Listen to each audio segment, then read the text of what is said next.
Being fighters, seemed the only person to beat Jermell Charlo was you, and I wanted just to get your overall opinion on the Castano fight. And well, you know what? I would talk like him and be biased and just talk shit about him all fucking day, but that ain't in my nature, and I ain't gonna feed into the shit talking that we got with each other. But I honestly think that the draw was probably the right thing.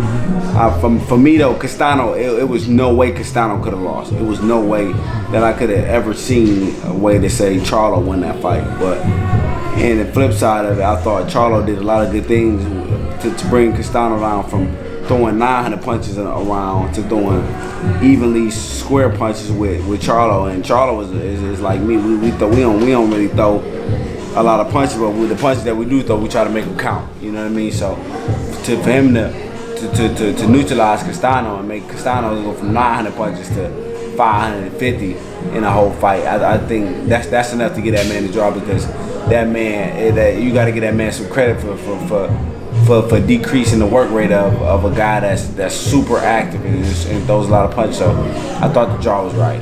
At the post, one of the big quotes that yelled out from his brother was, "Tony Harrison's better than Castano."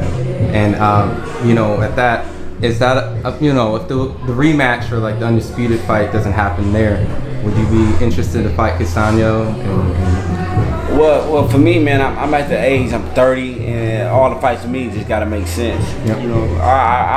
One thing for sure, I'll retire again before they toss a Perella in front of my face again. That they know that I don't want to fight. You know what I mean? So I understand it's about me being active, but my activity gotta be worth it. You know what I mean? I can't just fight anybody anymore. You know what I mean?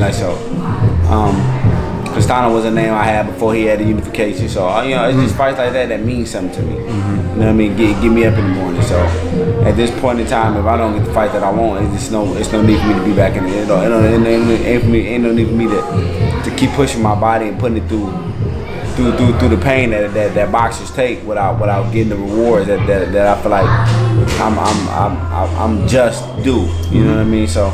And you've been in tons of great fights. And then you had great performances. There's a win or loss. I don't think anyone speaks anything negative. I agree, man. Sometimes it's just the fights. For me, it's just some fights. Something like Perella's odd. It was just I was going back to the corner telling my brother, I don't even know why I'm here. Why they even got me fighting this guy.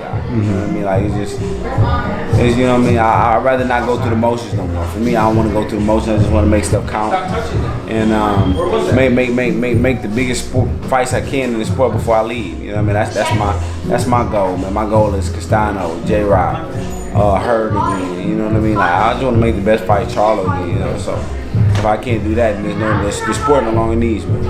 I think I seen some articles not saying but I think Tim Tszyu was something that people were saying that they were interested in seeing that fight. Is that a fight that you'll get up for? For sure. I think for me it's the dynamic of going over to somebody else's country that nobody else would do. You know what I mean? I think he would call Castano would say no. I think he called J-Rock would say no.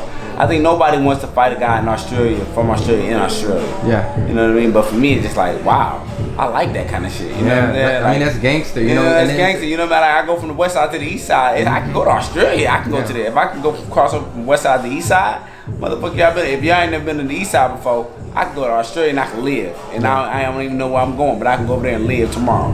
You know what I mean? So for me, that's my kind of that's the kind of ammunition I need to wake up sometime. You know what I mean? Like Rocky and Drago. You know what I mean? Let me wake up and get ready. Okay, I'm going over there. Nobody like me. Nobody fucking with me. Nobody. They want me to lose. I think that would be a huge.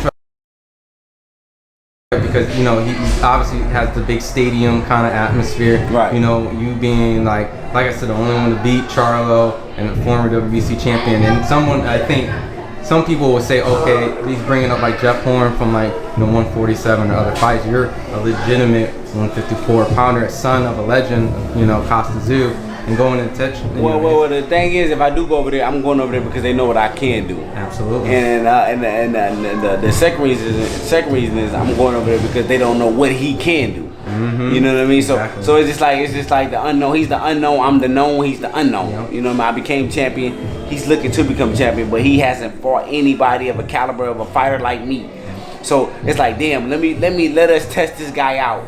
Let us test drive this Corvette out and let's see if this motherfucker can really go 120 miles an hour. Because they know that I've been in the race before and I went 120 miles an hour. You know what I mean? So I think that's the challenge for me and that's the challenge for him. But stuff like that gets me up, man. The unknown gets me up, man. And for me to go to somebody else's territory where nobody likes me, I wake up for shit like that. You know what I mean? I literally go to bed and I wake up for shit like that. And it excites me. That excites me. Shit like that excites me. I mean, you know, like obviously right now, a lot of people don't want to fight you, you know, because you know the high risk that you bring. I'm a hard fight. I'm a hard fight for anybody at 154. You know what I mean? So I can't get the fights that I want. But shit like that, like you got somebody that's in a whole nother country that generates a big following, and I get to go to Australia. That's on my bucket list anyway. So yeah, if I get to go to Australia and go see some kangaroos and kick ass at the same time, like shit, so it's already on my bucket list. So let me get this off my bucket list and do some shit that I love to do anyway. Like I crossed over from 7 Mile to 8 Mile or 6 Mile or Finkel to go fight somebody. Like, come on, man, that's hood versus hood, man. I'm from Detroit, man. So this shit, for me to go to Australia, one of the nicest places in the world, like, come on, man, I fight there every day of the week if I could. You get me excited, man. Don't get no, man. I'm telling you, man, shit like that turns me on, man. And being from Detroit, man, like I said, if you can go from the west side to the east side, and you can survive over there, and there's gangsters everywhere. You know what I mean? But if you can go over there and cross over there, it's no way I would say no to going to Australia.